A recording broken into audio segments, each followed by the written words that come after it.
Kæru gestir, ég býð ykkur hjartanlega velkomin á fyrirlestur Sigurðar Nordal sem eins og þið vitið kannski mörg, árviss viðburður hjá Stofnun Árna Magnússonar í íslenskum fræðum.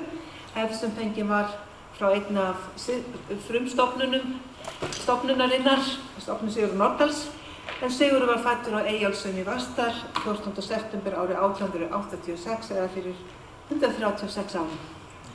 Það gaman að vera hér í hátíðarsalnum í dag. Það í síðan skipti sem við verðum hérna með við göttuna. Sigurður var prófessor í íslenskum bókmyndum við Háskóla Íslands frá 1918 og var með skrifstofu hér í húsinu frá því að albyggingin reis og til dauðadags árið 1974. Og hann velti auðvitað mikið fyrir sér, erindi fræðanna, bæði sjálfu sér og fyrir hverja væri skrifað. Og spurði til dæmis hvort íslensk fræði væri með lík í farangrunum, sem var sláandi myndlíking í bókinni Snorra Sturluson. Og sú spurning auðvitað alltaf knýjandi. Við þurfum að taka stundum í fræðanum. Hann hefur verið mjög spenntur fyrir efni fyrirlestursins í dag. Árnastofnun sjálfstæður háskólastofnun í nánu samstarfi við háskólann og í nýju húsi íslenskunnar verði við og íslensku deildin, bæði kennarar og nemendur undir sama þaki. Ekki bara íslensku bókmyndir og málfræði, heldur líka íslensku sem annan mál sem auðvitað þetta stóra verkefni sem við stöndum frammi fyrir að koma íslenskuna áfram til þeirra sem flytja hingað til lands. Og flutningar og þær breytingar sem framundan gefa okkur tækifæri til að endurskoða þetta áherslur í fræða- og rannsóknarstarfi og spyrja einmitt sömu spurningar og fyrirlestari dagsins. Og það þarf vart að lýsa hve mikil tilhlökkun núna í hópnum okkar, en byggingin mun gerbreyta allra aðstöðu til rannsókna og skapa fjölmörg ný tækifæri til að miðla gögnum og auðvitað taka á móti gestum og auðvitað okkar samstarfsfólki allan heim sem að koma hingað til að rannsaka okkar fræðigrein og íslenskuna. Fyrsti afmælisfyrirlestur Sigurðar Nordals var haldinn á afmælisdegi hans fyrir 36 árum og hér Úlfar Bragason sem var nú hvatamaður auðvitað af þessari röð og telst mig til að fyrirlesturinn í dag sé sá 31. en sum árin var haldið málþing íslenskar menningu eða íslenskar bókmyndir. Og fyrirlesturinn dagsins bætist í hóp glæsilegs hóps fyrirlesara og langar mig að benda ykkur á að það eru hægt að nálgast þessa fyrirlesara á vefnum okkar og lesa marga þeirra sem eru mjög góðir, bæði eftir rithöfunda og fræðimenn og Íslendinga sem útlendinga. En kæru gestir, það eru auðvitað með mikil ánægja að kynna fyrirlesara dagsins í dag, Finn Ulf Delsen, prófessor í heimspeki. Hann hefur vakið mikla athygli fyrir hugvekjandi og ögrandi fyrirlestra hina vísindalegu aðferð, ábyrgð vísindanna og erindi við samtímann. Þetta er auðvitað mál sem þarf stöðugt að rökræða, hugsa ekki aðeins meðal vísindafólks í Fílabeinsturninum, sem virðist nú vera þannig í dag að við komumst varla inn í húsið, heldur út í samfélaginu. Fyrir hverju eru við að vinna og skiptir svo spurning yfirleitt máli. Og við fáum ábyggilega einhverja vanga svörum við því eða vanga veldur sem við getum rætt og eftir. Finnur lauk BA-prófi í heimspeki við Háskóla Íslands árið 2007 og síðan meistaraprófi og loks doktorsprófi frá University of North Carolina Chapel Hill árið 2014. Og hann nú, eins og ég sagði, prófessor í heimspeki við Háskóla Íslands og einnig gistiprófessor við Högskólann í Innlandið í Noregi. Rannsóknir Finns hafa mestu snúist hvernig við öðlum skilning og þekkingu á heiminum, stóra spurningar, sérstaklega í vísindum og með hjálp þeirra. Það er hvernig við hugsum þessar spurningar. Þessar rannsóknir falla undir vísinda heimspeki og þekkingafræði, en Finnur einnig fengist umtalsvert við heimspekilega rökfræði sem og önnur svið heimspekinnar, svo sem siðspeki og heimspeki sögu. Árið 2019 hlaut Finnur bæði hvatningarverðlaun Vísindatækniráðs sem veitt til framúrskarandi ungs fræðimanns og vísindamanns og Niels Klím verðlaunin sem veitt eru ungum norrænum fræðimanni fyrir framúrskarandi rannsóknir á sviði hugvísinda, félagsvísinda, lögfræði og guðfræði sem var mjög glæsilega gert. En erindi dagsins og erindi Finns heitir Fyrir hverja eru fræðin. Gjörðu svo vel, Finnur.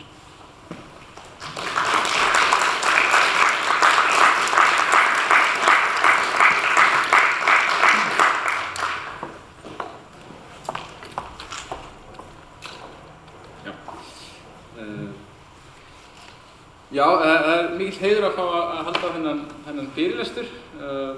bara kæra þakkir til Árnastofnunar fyrir að bjóða mér hingað í dag. En titilspurningin mín sem sagt fyrir hverja eru fræðin. Og við fyrstu sýn gæti vist sem að það sé auðvelt svar eða það sé auðsvarað þessu spurningu. Fræðin eru fyrir okkur öll, ekki satt? Fræðin eru með öðrum orðum ekki bara fyrir suma, heldur fyrir alla.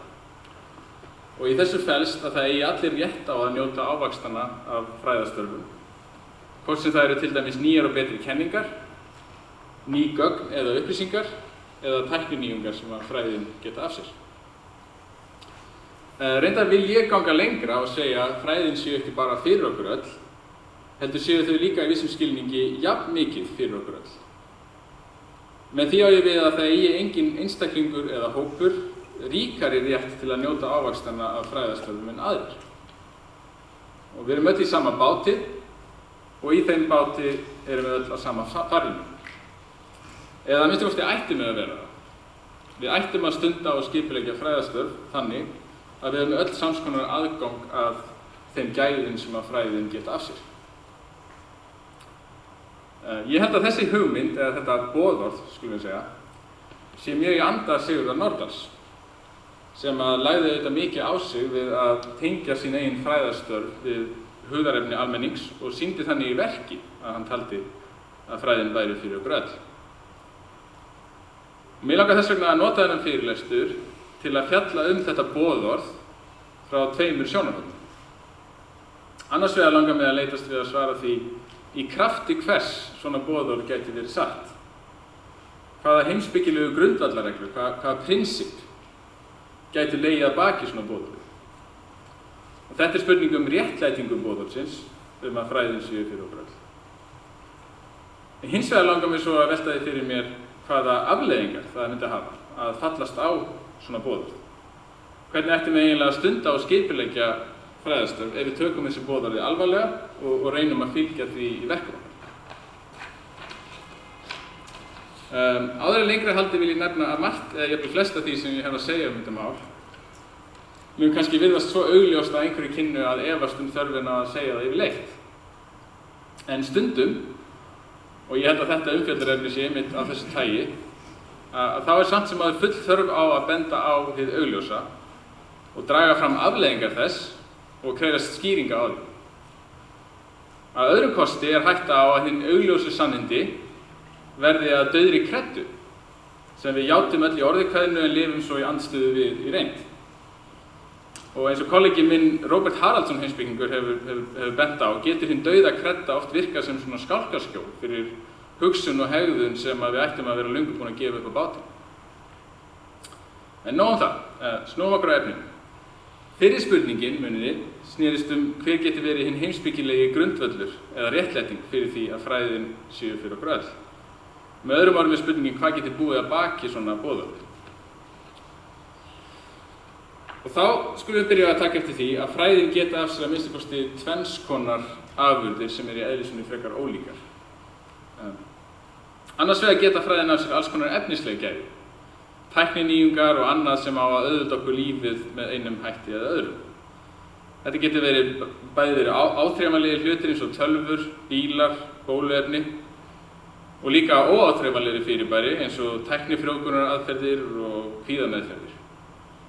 Þetta eru gæði sem í eðli sínu takmörkuð og sem ganga kaupum og sölum í flestum samfélögum og þótt sum þeirra séu líka fjármögnuð með skattpenningum og veitt af opinberum aðilum. En aðgengi okkar að gæðum af þessu tagi stjórnast þess vegna að miklu leyti af fjárhag okkar og spurningin hvernig slíkum gæðum skuli skipt á milli okkar raun bara angi af stærri hugmyndafræðilegri og pólitískri spurningu hvernig skipta skuli efnislegum gæðum á milli okkar. En fræðin geta líka af sér annars konar gæði, sem við skulum kalla vitsmunaleg gæði.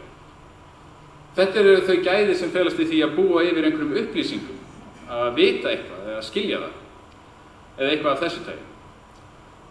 Það reyndar dálítið umdeilt innan heimspekinnar hvers konar ástand felur raunverulega í sér vitsmunalegu gæði, eða hvaða ástand felur í sér mestu vitsmunalegu gæði.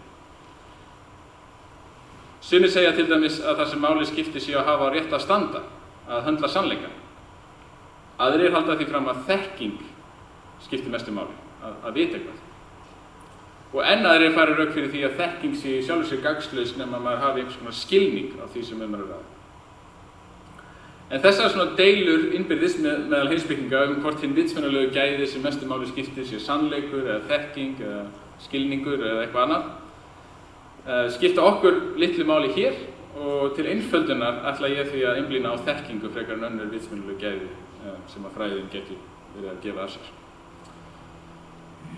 Og í þessum fyrirlestri ætla ég líka að mestu leyti að horfa fram hjá þessum efnislegu gæðum sem að fræðin geta af sér og einblína í staðinn á vitsmunalegu gæði. Og þá sérstaklega þekkingu. Það að hlut til vegna þess að hugmyndafræðilega pólitíska spurningin skiptingu efnislegra gæða vægast sagt margrædd. Og þótt ég hafi vissulega sterkar skoðun á því hvernig skuli svara þeirri spurningu, eins og aðrir svo sem, að þá kannski ólíklegt að ég hafi nokkuð nýtt hana að segja hér. En að hluta til ætla ég að einbeita mig líka þessari spurningu vegna þess að þessi gæði, þessi vitsmunalegu gæði, þau liggja hinum efnislegu gæði að vissu leyti til grundvallar, allavega hvað okkar umræðu efni snertir. Það því að fræðin, þau geta ekki af sér nein efnisleg gæði nema með því að geta fyrst af sér einhvers konar vitsmunaleg gæði. Það hefði til dæmis engin bóluefni gegn COVID-19 orðið til nema fyrir það að lífefnafræðingar höfðu öðlast þekkingu á því hvernig kórónuveirur virkuðu eða hegðuðu sér og hvernig hægt að stöðva útbreiðslu þeirra í líkamanum. Og tölvur hefði aldrei orðið til nema fyrir tilstilli uppgötvana í rökfræði sem gerði okkur kleift að byggja rökrásir og þar með tölvur og svo framvegis. Og svona mætti lengi telja. Þekkingin kemur sem sagt fyrst og tæknin svo. En með því er ég ekki að segja reyndar að allar tækniframfarir byggja á vitsmunalegum gæðum af einhverju tagi. Eflaust eru mörg dæmi tækniframfarir sem þess eðlis að einhver uppfinningamaður hreinlega rambar á einhverja uppgötvun án þess að byggja þá neinu sem mætti með réttu kalla vitsmunaleg gæði, svo sem þekkingu eða skilning á viðfangsefni. En tækniframfarir af því tagi byggja heldur ekki á fræði á vísindastarfi. Þær eru því ekki gagndæmi við þá fullyrðingu að þau vitsmunalegu gæði sem fræðin geta af sér líki til grundvallar þeim vitsmunalegu gæðum eða þeim efnislegu gæðum sem fræðin geta af sér. En nú erum við aftur komin aðeins út fyrir efnið og ég sagðist alltaf fjalla mögulegan grundvöll þess boðors að það eigi engin einstaklingur eða hópur í sjálfu sér ríkari rétt til að njóta ávaxtanna af fræðistörfum en aðrir. Og með því að takmarka okkur við þau vitsmunalegu gæði sem að fræðin geta af sér, getum við umorðað þetta boðorð þannig að engin einstaklingur eða hópur eigi sjálfu sér ríkari rétt á þeim vitsmunalegu gæðum sem vísindin geta af sér en nokkur annar einstaklingur eða hópur. Og í krafti hvers gæti verið hægt að halda slíku fram. Kannski er hægt að svara þeirri spurningu með ýmsum hætti, en ég held að vænlegasta aðferðin sé að beina fyrst sjónum sínum að gildi þekkingar. Og þekking er einhvers virði, ekki satt. Ég held það, að minnsta kosti í mörgum tilvikum. Og reyndar vil ég ganga lengra og segja að í mörgum tilvikum hafi þekking ekki bara einhvers konar gildi, heldur hafi þekking gildi í sjálfu sér. Það þýðir að þekkingin hafi ekki bara gildi í krafti þess að gera okkur kleift að ná fram einhverju öðru sem hefur gildi, svo sem langlífi eða hamingju, heldur sé þekking gildi af því tagi sem hefði gildi, jafnvel þótt hún færði okkur ekkert annað sem hefur gildi. Nærtækasta dæmið því gagnstæða, eitthvað sem hefur gildi en hefur ekki gildi í sjálfu sér, er líklega peningar. Peningar eru einhvers virði, að minnsta kosti upp á vissu marki, en þeir væru einskis virði ef við gætum ekki nota þá til að kaupa aðra hluti sem eru einhvers virði. Þannig að peningar hafa sem sagt ekki gildi í sjálfu sér, ólíkt kannski í þekkingu. En með þessu er ég ekki að segja að þekking hafi bara gildi í sjálfu sér. Því augljóslega hefur þekking líka oft gildi í krafti annarra gæða sem þekkingin færir okkur. Ef ég veit til dæmis hvar kökukrúsin er falin og það færir mér hamingju að borða kökurnar í krúsinni, þá hefur þekkingin á staðsetningu kökukrúsarinnar gildi í krafti þess sem þessi þekking færir mér. En oft felst í þekkingu gildi sem ekki er hægt að smætta svo auðveldlega niður í eitthvað gildi sem að þekkingin færir mér. Til dæmis held ég að það sé einhvers virði í sjálfu sér að vita úr hverju heimurinn er gerður, eða hvort Guð sé til, eða hverjir séu forfeður okkar og formæður. Ég held sem sagt að þekking af þessu tagi sé einhvers virði, alveg óháð því hvort þetta færi manni einhver önnur gæði, svo sem hamingju eða efnisleg ríkidæmi. Þannig að þekkingin, ólíkt peningum, hefur ekki bara gildi í krafti þess sem hún getur fært okkur, heldur hefur hún líka gildi í sjálfu sér. Næst skulum við svo taka eftir því að öll þekking er þekking einhvers. Þekking svífur ekki í háloftunum og býr ekki í undirdjúpunum. Hún er í huganum á okkar manneskjunum og kannski líka öðrum dýrum, jafnvel einhverjum vitvélum sem búið er að smíða eða á eftir að smíða. Þannig að þegar eitthvað er vitað, þá er einhver eða kannski eitthvað þarna úti sem að veit það. Hvort sem það er manneskja, dýr eða vitvél. Og það þýðir að þegar við segjum að þekking sé einhvers virði, að þá hljótum við að eiga við að það sem er einhvers virði sé sú staðreynd að einhver tiltekinn einstaklingur eða einhverju tilteknir einstaklingar hafi tiltekna þekkingu. En þá vaknar spurningin, hverjir eru þá þessir einstaklingar? Hvers þekking er að minnsta kosti stundum einhvers virði, jafnvel einhvers virði í sjálfu sér? Og hér eru nokkur möguleg svör í boði, en ég held að aðeins eitt er að gangi almennilega upp þegar nánar er að gáð. Fyrsta mögulega svarið, sem ég held að gangi ekki alveg upp, er að það sé aðeins mín eigin þekking sem sé nokkuð tímann einhvers virði. Samkvæmt þessu er það þá einhvers virði þegar ég veit eitthvað, en það er einskis virði ef einhver annar veit það. Svona sjálfshyggja gildi þekkingar er þversagnakennd. Því að sá sem setur hana fram er í raun að segja að sjálfshyggjan gildi aðeins hann sjálfan og engan annan. Ef einhver annar heldur fram samhljóða kenningu gildi þekkingar, það er að segja að aðeins þekking hans sé einhvers virði, þá þarf sjálfshyggjusinnin, þessi upprunalegi, að hafna því að sú kenning sé rétt. Þannig að sjálfshyggjusinnar eru því í þeirri þversagnakenndu stöðu að þurfa að neita því að aðrir sjálfshyggjusinnar geti haft rétt fyrir sér. Annað mögulegt svar er að það séu engir einstaklingar hvers þekking er einhvers virði, að minnsta kosti ekki sjálfu sér. Og samkvæmt þessari hugmynd er þekking í raun einskis virði í sjálfu sér. Því það er aldrei neins virði þegar einhver veit eitthvað og eins og við vitum er þekking ekkert annað heldur en það að einhvers staðar veit eitthvað. Þetta svar er hins vegar líka dálítið þversagnakennt. Því ef það væri satt, felst í svarinu sjálfu að það er einskis virði að vita að það sé satt. Og ég ætla ekki að útiloka að þetta sé rétta svarið, en það er minnst svar sem ætti að valda okkur talsverðum vonbrigðum. Því eins og ég segi er einskis virði að vita ef það er sjálft satt. Þriðja mögulega svarið held ég að sé langt trúverðugast. Þetta svar kveður á að þekking allra sé einhvers virði. Eða nánar tiltekið að sérhver einstaklingur sé þannig að það hafi gildi í sjálfu sér að viðkomandi hafi þessa þekkingu. Og þessa hugmynd ætla ég að kalla þekkingarlega jafnaðarstefnu. Því hún felur í sér að við séum öll jöfn að því leyti hvort það hafi gildi í sjálfu sér að við höfum tiltekna þekkingu. Það er auðvitað að misskilja hvað felst í þessari hugmynd. Þekkingarlega jafnaðarstefna felur ekki í sér að það sé einhvers virði í sjálfu sér að vita hvað sem er. Hvað þá að það sé alltaf jafn mikils virði að vita eitt eins og að vita eitthvað annað. Kannski er það til dæmis einskis virði í sjálfu sér fyrir mig að vita nákvæmlega hversu mörg sandkorn eru innan lóðamarka Nauthólsvíkur akkurat núna. Eða hver sé nýjasti kærasti raunveruleikastjörnunnar Kims Kardashians. Sum þekking virðist einfaldlega vera einskis virði í sjálfu sér, að minnsta kosti fyrir mig. En þetta samrýmist fyllilega þekkingarlegri jafnaðarstefnu eins og ég hef skilgreint hana, því að hún kveður ekki á hverja staðreynd gildi að það sé einhvers virði í sjálfu sér að vita hana. Þetta kveður hún á að fyrir sérhvern einstakling gildi að það sé til staðreyndir sem það er einhvers virði í sjálfu sér fyrir viðkomandi að vita. Það má kannski orða þetta þannig að þekkingarlega jafnaðarstefna kveði á að ólíkir einstaklingar séu jafnir hvað það varðar hvort tiltekin þekking hafi gildi í sjálfu sér fyrir þá, en ekki að ólíkar staðreyndir séu jafnar hvað það varðar hvort það hafi gildi í sjálfu sér að við höfum þekkingu á þeim. Það eru ekki staðreyndirnar sem eru jafnar að því leyti hvort það sé einhvers virði að vita þær, heldur eru það við sem erum jöfn að því leyti hvort að okkar þekking á þeim sé einhvers virði. Annar mögulegur misskilningur á þekkingarlegri jafnaðarstefnu er að hún feli í sér að það séu einhverjar tilteknar staðreyndir sem allir einstaklingar eigi að öðlast þekkingu á. Að sumt sé þess virði fyrir alla að vita og annað ekki. Ef þetta leiddi af þekkingarlegri jafnaðarstefnu, þá fæli hún í sér að allir ættu að vita sömu hlutina og læra það saman, sem þýddi þá að það yrði engin fjölbreytileiki í því hvað ólíkir einstaklingar vita.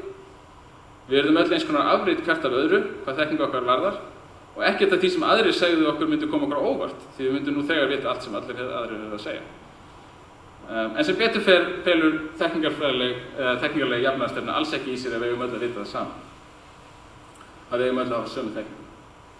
Það hvort það sé einhvers virði í sjálfu sér fyrir mig að vita eitthvað ræðst trúlega meðal annars af því hvort að ég hafi áhuga á þeirri staðreynd sem er að ræða, eða kannski af því hvort ég ætti að hafa áhuga á henni. Eins og ég nefndi áðan virðist það vera einskis virði í sjálfu sér fyrir mig að vita hvað það eru mörg sandkorn í Nauthólsvík eða hver sé núverandi kærasti Kims Kardashian. Ástæðan fyrir því trúlega svo að ég hef engan áhuga á þessum staðreyndum og það virðist heldur ekki trúlegt að ég ætti að hafa áhuga á þessum staðreyndum. Ef ég hefði hins vegar brennandi áhuga á staðreyndum af þessu tagi, eða væri af einhverjum ástæðum trúlegt að ég ætti að hafa svoleiðis áhuga, þá held ég að málið myndi að horfa öðruvísi við okkur. Ef ég væri til dæmis verkfræðingur sem væri að vinna því að endurskapa Nauthólsvíkina í sömu mynd einhvers staðar annars staðar á landinu, þá gæti fjöldi sandkorna á baðströndinni farið að skipta mig talsverðu máli. Kannski hefði ég þá áhuga á því, eða kannski ætti ég að minnsta að hafa áhuga á því. Og þá væri það trúlega einhvers virði, jafnvel einhvers virði í sjálfu sér, að vita hversu mörg þessi sandkorn eru. Svo að það hvort tiltekin þekking sé einhvers virði fyrir tiltekin einstakling í vissum skilningi afstætt. Það ræðst af áhuga viðkomandi eða kannski því sem hann ætti að hafa áhuga á. Og þetta fyllilega samrýmanlegt þekkingarlegri jafnaðarstefnu því hún segir ekkert það hvaða staðreyndir það eru sem einhvers virði í sjálfu sér fyrir hvern einstakling að vita. Þessar staðreyndir geta því verið mismunandi frá einum einstaklingi til annars. Og eru það einmitt ef það ráðast af áhuga hvers og eins, eða því sem viðkomandi ætti að hafa áhuga á. Þekkingarleg jafnaðarstefna kveður bara á að mismunandi einstaklingar séu jafn réttháir að því leyti hvort sú þekking sem þeir hafa eða ætti að hafa áhuga að öðlast sé alltaf einhvers virði óháð því hvernig er verið að ræða. Allt í lagi. Ef við föllumst nú á þekkingarlega jafnaðarstefnu eins og ég að leggja til að við gerum, hvaða þýðingu hefur hún þá fyrir fræðin eða fyrir vísindin í víðum skilningi þess orðs? Til að byrja að svara þessari spurningu þá held ég að við ættum fyrst að leiða hugann að því hver séu markmið fræða og vísinda. Líklega eru reyndar mörg slík markmið, en eitt af þessum markmiðum er oft sagt vera að skapa nýja þekkingu. Og það er erfitt að neita því að eitthvað slíkt sé mikilvægur hluti af fræðastarfi.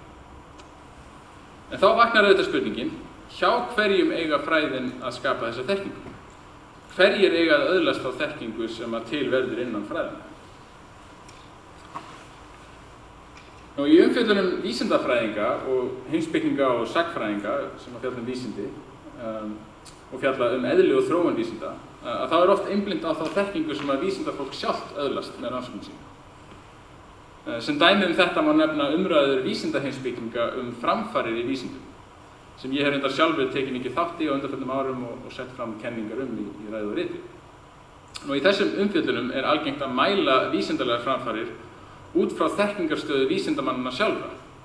Það er að segja hvort vísindafólkið viti meira í dag en í gær. Og framfarir eru þá sagðar eiga sér stað þegar vísindafólkið sjálft öðlast meiri þekkingu en það hafði áður. En ég er hins vegar farin að efast verulega að þetta sé rétta leiðin til að ná utan framfarir í vísindum. Það hljómar kannski þversagnarkennt, en ég held að þessi nálgun sé of vísindamannamiðuð þegar kemur að vísindalegum framförum. Raunverulega framfarir innan vísinda gerast ekki þegar vísindafólk sjálft öðlast þá þekkingu sem það hefur áhuga að öðlast, heldur þegar vísindin gera okkur öllum kleift að öðlast slíka þekkingu. Þessu til stuðnings getum við til dæmis ímyndað okkur að vísindafólk einhvers staðar í heiminum tæki upp á því að leyna niðurstöðum rannsóknar sinna fyrir öllum utanaðkomandi aðilum sem kynni hafa þeim áhuga. Að mínum viti væri rangt og óráðlegt að tala vísindalegar framfarir í slíkum tilvikum, af því að það er órjúfanlegur hluti af starfi vísindafólks að gera niðurstöður sínar aðgengilegar fyrir þá sem sýna þeim áhuga eða geta haft notað þeim. Og þetta passar vel við þann boðskap sem felst í þekkingarlegri jafnaðarstefnu. Samkvæmt þekkingarlegri jafnaðarstefnu er enginn einn hópur í samfélaginu, hvort hvort sem að ræða fræðafólk eða einhverjir aðrir. Hvers þekking skiptir á einhvern hátt meira máli en þekking allra hinna. Og af því leiðir að ef og að því marki sem fræðin snúast að skapa þekkingu, þá geta það ekki snúast að skapa aðeins þekkingu hjá fræðafólkinu sjálfu. Heldur hljóta því þá að eiga að snúast að skapa þekkingu hjá okkur öllum. Með öðrum orðum ætti fræðin ekki bara að vera fyrir suma, fyrir rannsakendurna sjálfa, fræðafólk eða vísindafólk, heldur fyrir okkur öll sem myndum þau samfélag þar sem fræðastörfin eiga sér stað. Þannig hér þá komin sú heimspekilega réttlæting á boðorðinu að fræðin séu fyrir okkur öll sem ég kynnti til sögunar í upphafi erindisins. Hún byggir annars vegar á grundvallarreglunni eða prinsipinu þekkingarlega jafnaðarstefnu, að þekking okkar allra sé jafnmikils virði í sjálfu sér, og á ákveðinni hugmynd að markmið fræðanna sé meðal annars að skapa þekkingu. Því ef fræðin eiga að snúast að skapa þekkingu og þekking allra jafnmikils virði í sjálfu sér, að þá hljóta fræðin að eiga að snúast jafnmikið að skapa þekkingu hjá hverju og einu okkar. Og það í þessum skilningi sem fræðin eru eða ættu að vera fyrir okkur öll. Ég sagði rétt í þessu að fræðin eiga að snúast jafnmikið að skapa þekkingu hjá hverju og einu okkar. Ég sagði hins vegar ekki að fræðin eiga að snúast að skapa jafnmikla þekkingu, hvað þá sömu þekkingu hjá hverju og einu okkar. Ég passaði mig sérstaklega að segja það ekki, vegna þess að ef ég hefði sagt það, þá væri hægt að afskrifa það sem ég sagði með mjög einfaldri og held ég sannfærandi mótbáru. Sú mótbára í stuttu máli að það sé óhjákvæmilegt að fræðafólk sjálft öðlist meiri þekkingu en aðrir, að minnsta kosti á sínu sérsviði, vegna þess að þekkingarsköpunin sjálf felur það í sér að öðlast meiri þekkingu á tilteknu sérsviði. Og þessi mótbára hún höfðar til fyrirbæri sem ég ætla að kalla þekkingarlega verkaskiptingu. Og nú langar mig aðeins að fjalla þetta fyrirbæri almennt og hvaða þýðingu það hefur fyrir boðorðið að fræðin séu fyrir okkur öll. Og það náttúrulega vel þekkt að öll mannleg samfélög byggjast á einhvers konar verkaskiptingu milli fólks. Þegar talað verkaskiptingu kemur kannski fyrst upp í hugan skipting á áþreifanlegum verkum eins og landbúnaðarstörfum eða smíðavinnu eða fatarsaum, þar sem fólk sinnir tiltekinni vinnu og fær fyrir það greitt, beint eða óbeint. En svo eru sum verk sem við skiptum á milli okkar sem eru talsvert óáþreifanlegri og verkaskiptingin þá yfirleitt ekki í svo föstum skorðum að greitt sé fyrir hvert verk með sama hætti. En það eru mörg dæmi þetta og sem að passa misvel inn í þetta, til dæmis bara stjórnun eða umönnun barna eða heimilisverk. En ég ætla að einblína á þekkingarsköpun og verkaskiptingu innan þekkingarsköpunar. Það eru mörg leyti bara mjög hversdagslegt fyrirbæri. Að sumu leyti nefnilega þekkingarsköpun bara eins og hvert annað verk sem við getum skipt á milli okkar. Ef ég spyr þig til dæmis hvað klukkan sé, þá ég að biðja þig að öðlast þekkingu á hvað tímanum líður og koma henni svo áleiðis til mín. Ég hefði getað leitað sjálfur að klukku og komist þannig yfir þessi þekkingu án þess að trufla þig, en væntanlega vegna þess að ég meta svo að það sé auðveldara fyrir þig að öðlast þessa þekkingu, þá spurði ég þig fyrst, kannski var ég ekki með úr eða síman á mér. Þannig að ég í raun að biðja þig að vinna fyrir mig ákveðið þekkingarlegt verk, getum við sagt, vegna þess að sú verkaskipting sparar tíma og fyrirhöfn. Á móti ég vonandi reiðubúinn að vinna samskonar verk fyrir þig seinna. Og að þessu leyti þekkingaröflun bara eins og hvert annað verk sem við getum skipt á milli okkar og skipst á að sinna.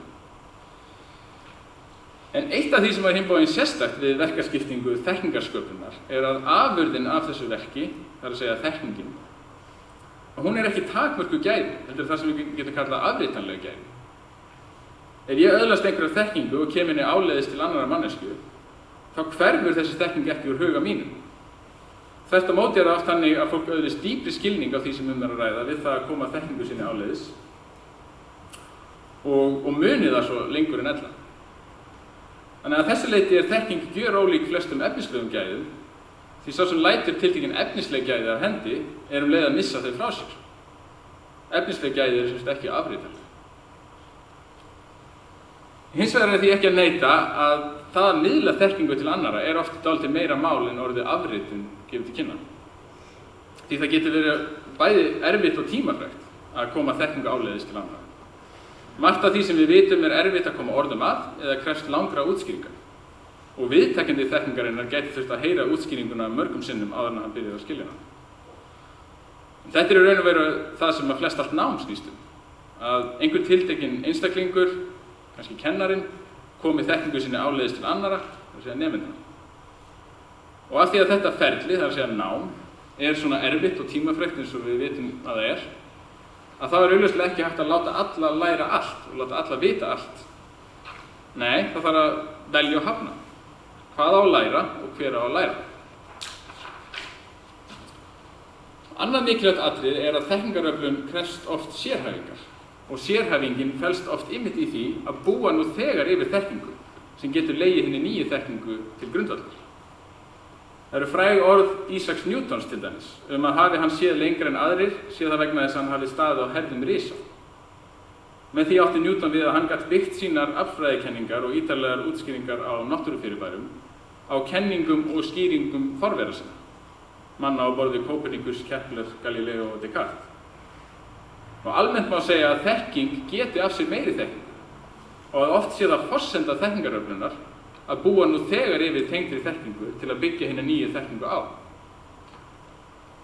Þessi tvö grundvallaratriði þekkingaröflun, það er að segja að það er ekki hægt að láta alla læra allt og að þekkingaröflun krefst þess ofta að maður búi nú þegar yfir mikilli þekkingu, að þau gera saman að verkum að þeir sem hafa það hlutverk í samfélaginu að skapa nýja þekkingu munu óhjákvæmilega þurfa að búa yfir meiri þekkingu en aðrir, að minnsta kosti á sínu sérsviði. Annars gætu þeir einfaldlega ekki sinnt sínu hlutverk við að skapa nýja þekkingu, svo gott sé. Þannig að í stuttu máli má segja að ósköp eðlileg og rökrétt þekkingarlegu verkaskipting krefjist þess að sumir öðlist meiri þekkingu en aðrir á tilteknu sviði. Og hér er ég auðvitað meðal annars að tala rannsakendur í fræðum og vísindum, það er að segja fræðafólk. En þetta þýðir hins vegar ekki að þekking fræðafólks sé á einhvern hátt meira virði í sjálfu sér en þekking annarra. Að því marki sem það er mikilvægara að fræðafólk hafi meiri þekkingu á tilteknum sviðum en hinn almenni borgari, skulum við segja, þá er það aðeins vegna þess að með því móti getur fræðafólki skapa nýja þekkingu sem svo er hægt að miðla til annarra, ekki síst til almennra borgara. Enda er þekking þessara almennu borgara ekki minna mikilvæg í sjálfu sér en þekking fræðafólksins sjálfs ef marka má þekkingarlega jafnaðarstefnu. Þótt fræðafólkið sjálft hafi vissulega það sérstakar hlutverk að skapa þessa þekkingu að miklu leyti. Þannig að þegar öllu er að botninn hvolft er það því sköpun og miðlun þekkingar til annarra, ekki það að öðlast þekkingu fyrir sjálfan sig, sem ætti að vera drifkraftur fræðafólks í störfum sinni. Að lokum langar mig að tæpa aðeins á því hvaða praktísku afleiðingar þessar pælingar ætti að hafa á fræðin sjálf. Hvernig ætti fræðafólk að haga störfum sínum með hliðsjón af boðorðinu að fræðin séu fyrir okkur öll og grundvallarreglunni að þekking hvers og eins sé jafn mikils virði.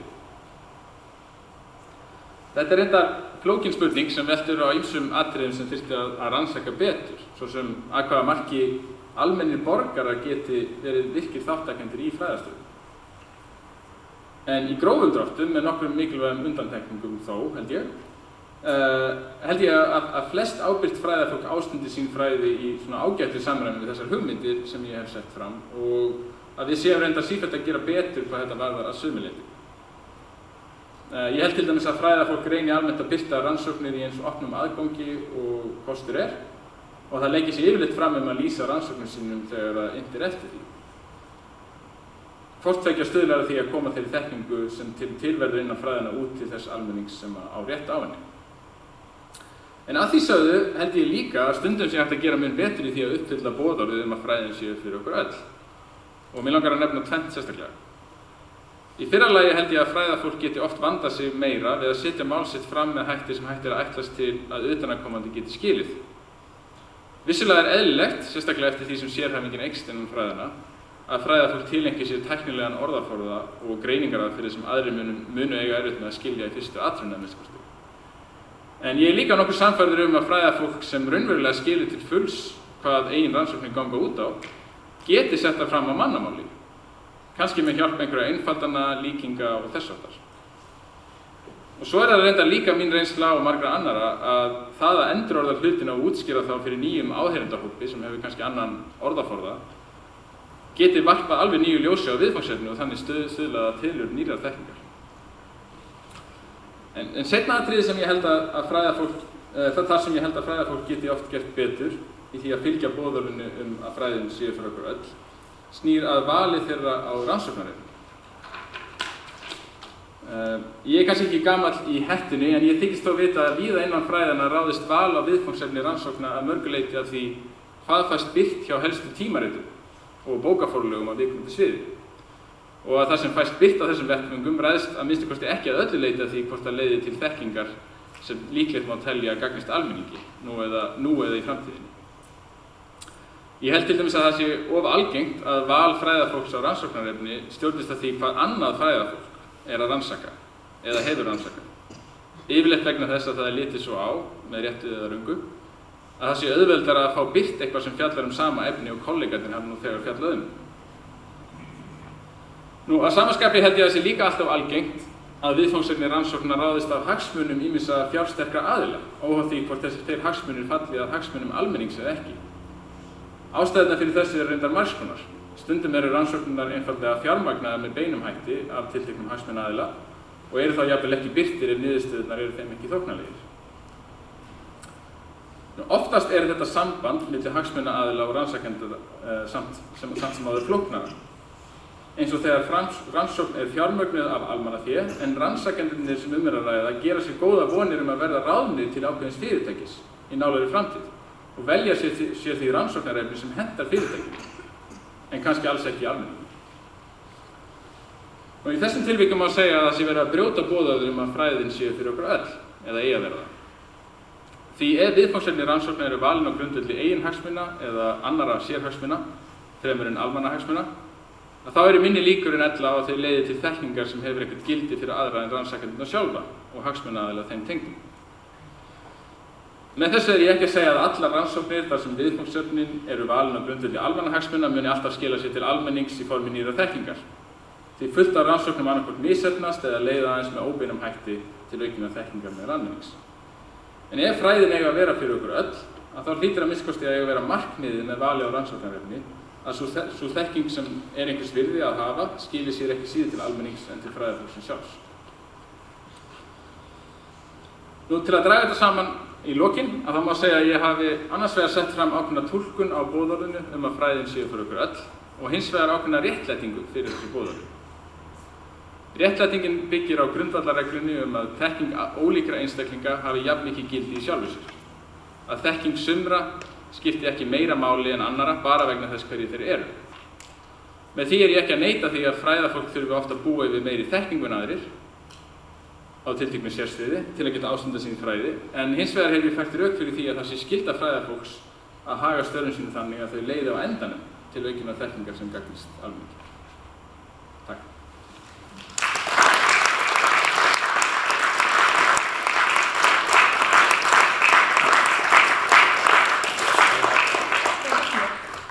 Takk kærlega fyrir þetta flotta erindi og spurningar. Þú hafa eitthvað eitt við einhverjum.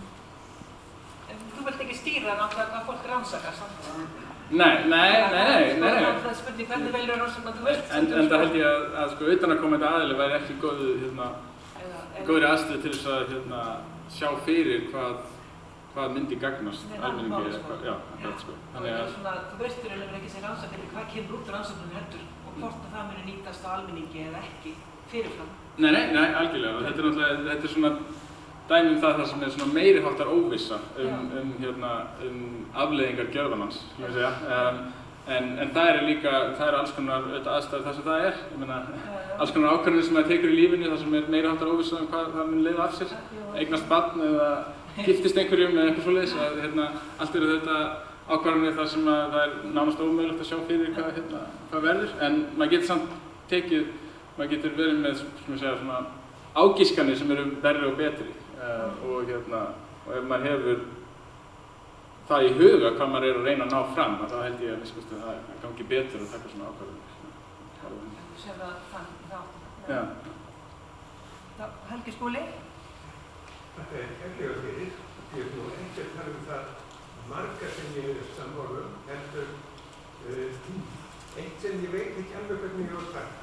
Það er þekkingu og að vita hluti og að það hafi þekking okkar hvers og eins að við gildi sjálfur sig.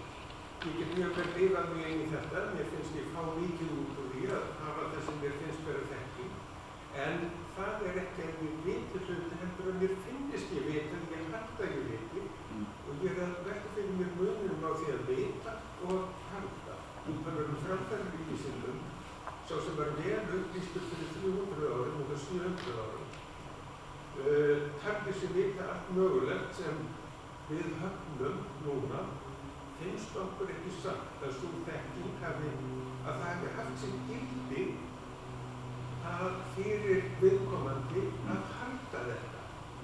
Og eins það sem ég fær svo mikið út úr að finnast vera þekking í þessu máli og á örugglega eftir að úrefnast meira og minna, það hefur það eitt gildi sem á eftir að standast tímans stand og við vitum ekki hvað eða það sem mér finnst ægilegt að hella inn í svona mitt hugsanarlíf, þannig að ný þekking getur ég að styrki fyrir mig.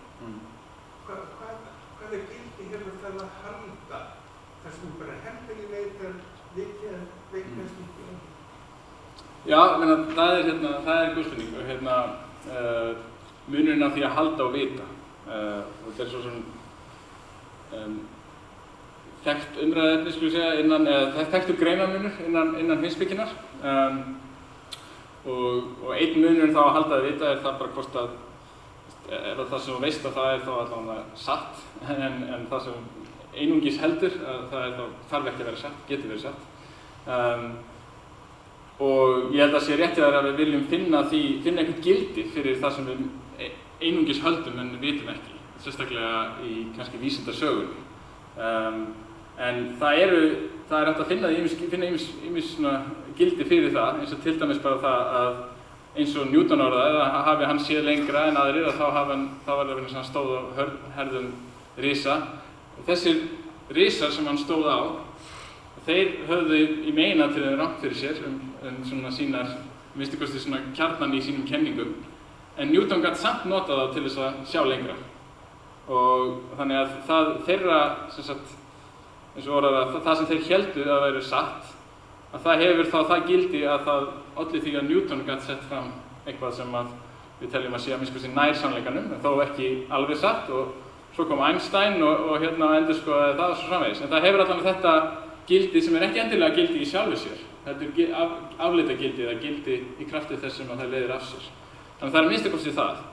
Og svo getur verið að það hafi líka einhvert gildi í sjálfu sér, en ég held svo sem ekki að það er svona, já, það er svona eiginlega svolítið kannski umdeilanlegt hvort að það hafi jafnvel einhvert gildi í sjálfu sér að hafa vissar skoðanir sem að eru í góðu innbyrðis samræmi hverja við aðrar, sem að mynda einhvers konar heild. Að sem flestir hefðu hugmyndir þessar kenningar Galíleós og Kóperníkusar, þó að það ættu eftir að breytast úr henni.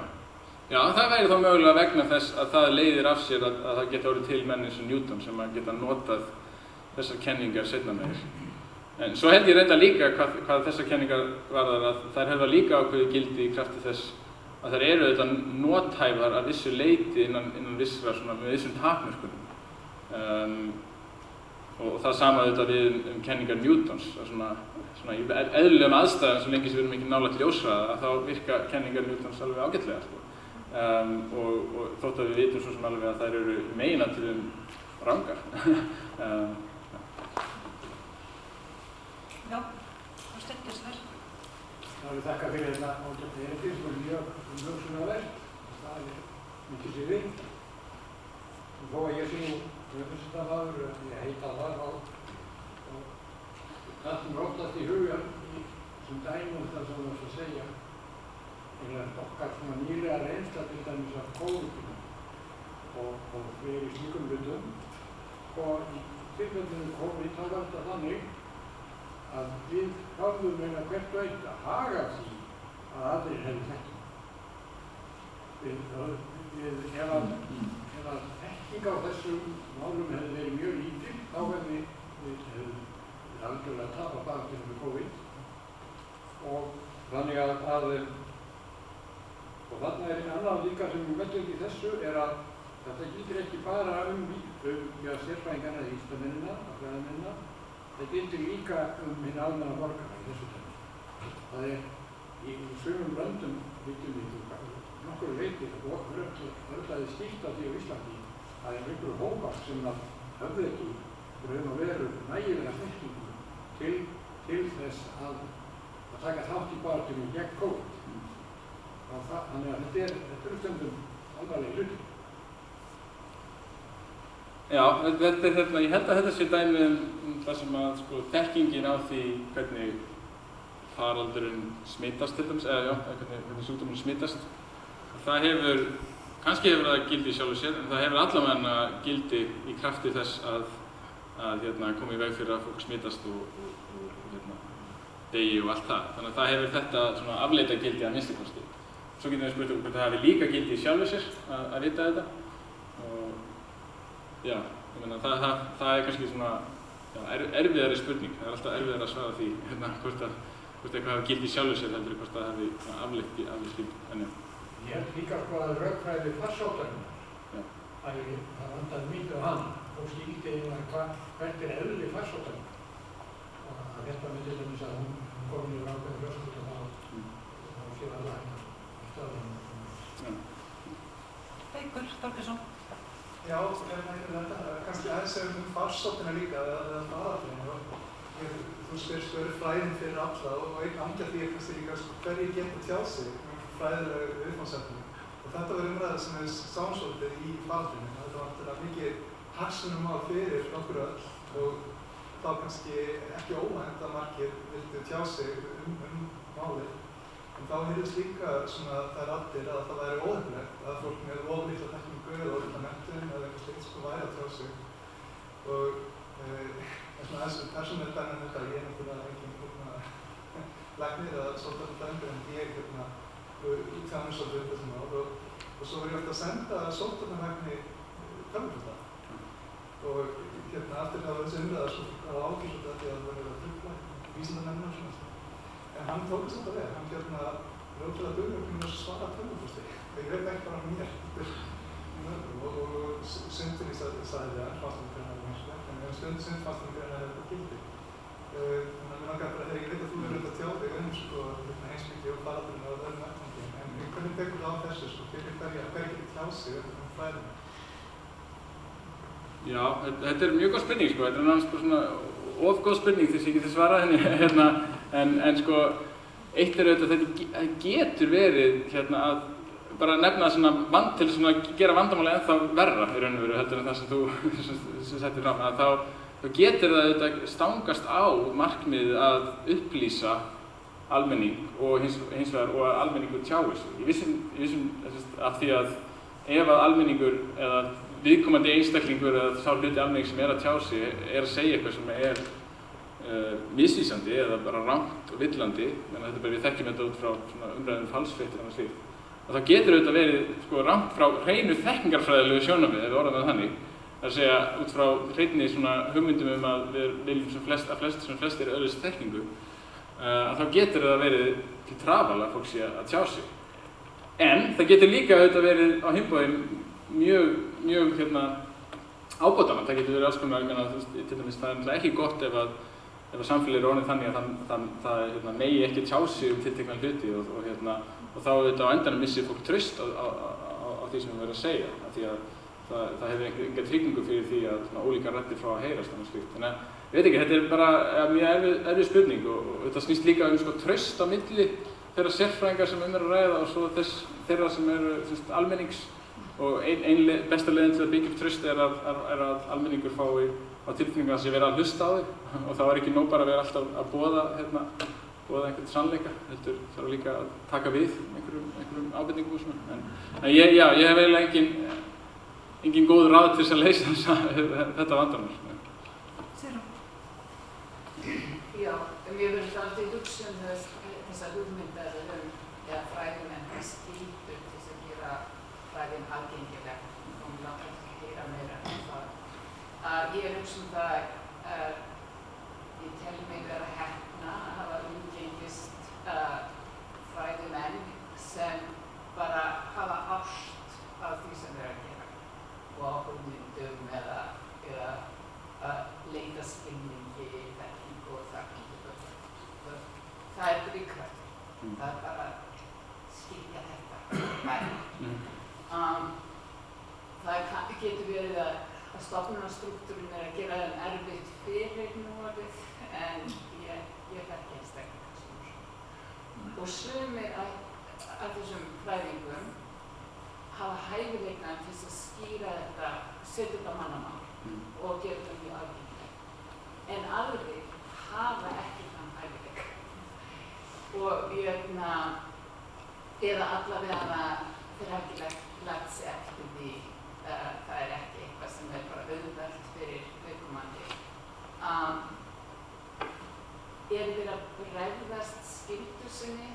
Það skorta hæfileikum sem einhvern veginn að afsaka það, þannig að þeir hafa ekki sömu skyldur og aðrir?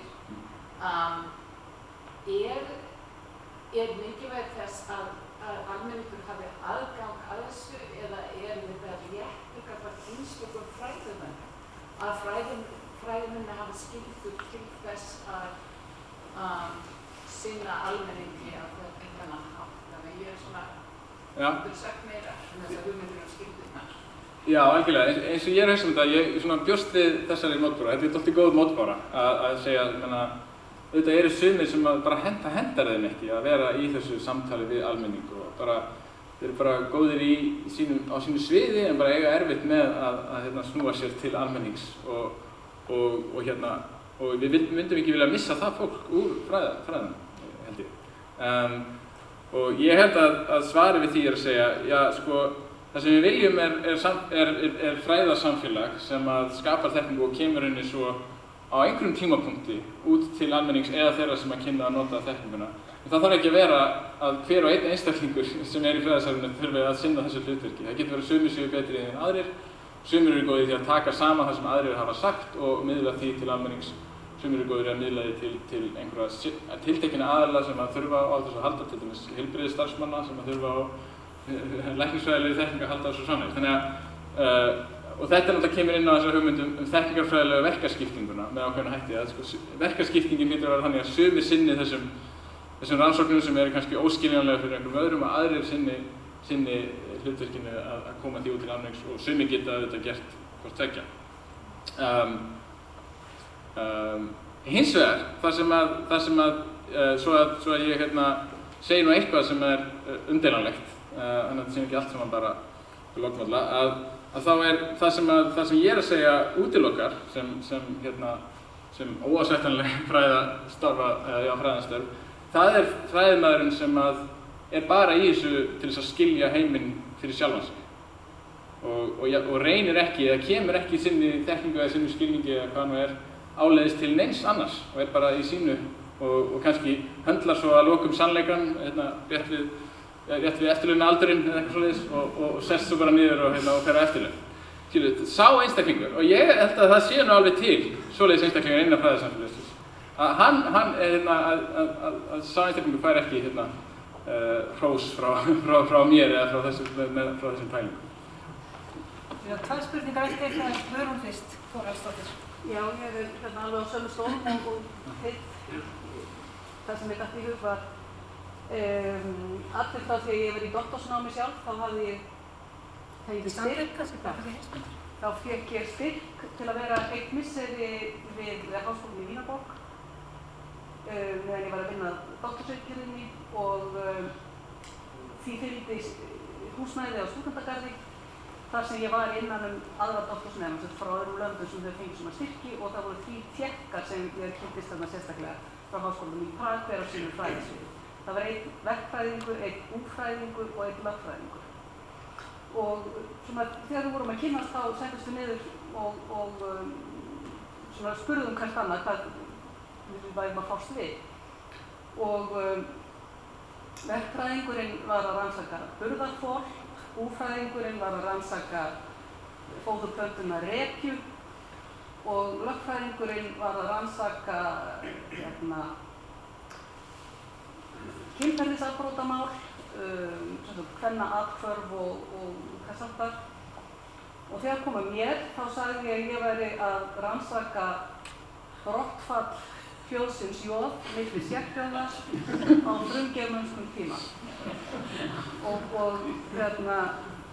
það sló þögn á hópinn og síðan var ég spurð hvenær gerðist það? Og ég sagði, ég held að það hafi verið svona kringum 500 fyrir Krist. Aftur þögn. Og svo sagði verkfræðingurinn, þú ert þá bara að gera þetta fyrir sjálfa þig. Og þetta tilsvar kom algjörlega flatt upp á mig vegna þess að ég hafði verið þetta árum saman innan sérfræðinga á þessu sviði og var svo gersamlega sannfærð að ég væri að rannsaka þetta fyrir heiminn og í rauninni kljást við vandamál sem hafði ekki verið leyst í 200 ára rannsóknarsögu germannslega samanferðinni. En spurningin náttúrulega ekki bara hvort maður hafi skyldur til að segja frá þessu eða útskýra það, heldur hvernig ég gera það. Já. Og hinn hliðin á spurningum var einmitt það sem Sigrún nefndi þarna.